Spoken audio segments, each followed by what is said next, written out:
കൂത്തുപറമ്പ് സബർമതി സാംസ്കാരിക വേദിയുടെ ആഭിമുഖ്യത്തിൽ മഹാത്മാഗാന്ധി രക്തസാക്ഷി ദിനാചരണം വിപുലമായ പരിപാടികളോടെ സംഘടിപ്പിച്ചു. DCC സെക്രട്ടറി KP സാജു പരിപാടി ഉദ്ഘാടനം ചെയ്തു. സബർമതി സാംസ്കാരിക വേദി പ്രസിഡന്റ് അഡ്വക്കേറ്റ് പ്രദീപ് വട്ടിപ്പുറം അധ്യക്ഷനായി. ജനുവരി 30 എന്ന് പറയുന്നത് ലോകത്ത് രക്തസാക്ഷിത്വ ദിനം എന്ന് പറയുന്നു. ഒരുപാട് രക്തസാക്ഷിത്വങ്ങളുണ്ടെങ്കിലും നമ്മൾ ഭാരതീയ രക്തസാക്ഷിത്വ ദിനം ആചരിക്കുന്നത് പ്രിയപ്പെട്ട ഗാന്ധിജിയുടെ രക്തസാക്ഷിത്വ ദിനത്തിലാണ്. ആ ഒരു രക്തസാക്ഷിത്വ ദിനം നമ്മുടെ മനസ്സിൽ ഓർമ്മിച്ചുകൊണ്ട് ഗാന്ധിജിയുടെ സമകാലിക പ്രസക്തി എന്നുള്ള വിഷയത്തിൽ എനിക്ക് പറയാനുള്ള ചില കാര്യങ്ങളാണ് ഞാൻ നിങ്ങളുടെ മുന്നിൽ അവതരിപ്പിക്കുന്നത്.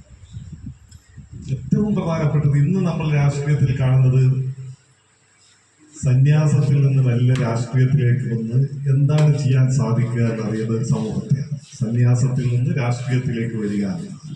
പക്ഷെ ഗാന്ധിജി നേരെ തലയിരിച്ചായി രാഷ്ട്രീയക്കാരിൽ നിന്ന് സന്യാസത്തിലേക്ക് ഒരു വലിയ മാറ്റാണ്.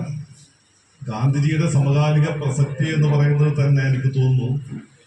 കൂത്തുപറമ്പ് ഗോകുൽ സ്ട്രീറ്റിലെ സബർമതി സാംസ്കാരിക വേദി ഹാളിൽ നടന്ന ചടങ്ങിൽ ഗാന്ധിയൻ ദർശനങ്ങളുടെ സമകാലിക പ്രസക്തി എന്ന വിഷയത്തിൽ ഡോക്ടർ PK സജീന്ദ്രൻ സംവാദം നടത്തി. Advocate M Salahuddin, advocate MK Ranjith, professor John Joseph, K Ranjan, P Sahadevan തുടങ്ങിയവർ സംബന്ധിച്ചു. തുടർന്ന് സബർമതി സാംസ്കാരിക വേദിയുടെ നേതൃത്വത്തിൽ റിപ്പബ്ലിക് ദിനത്തിൽ നടത്തിയ ജില്ലാതല ചിത്രരചനാ മത്സരത്തിലും ക്വിസ് മത്സരത്തിലും വിജയികളായ വിദ്യാർത്ഥികൾക്കുള്ള സമ്മാന വിതരണം നടന്നു. ഗ്രാമിക ന്യൂസ്, കൂത്തുപറമ്പ്.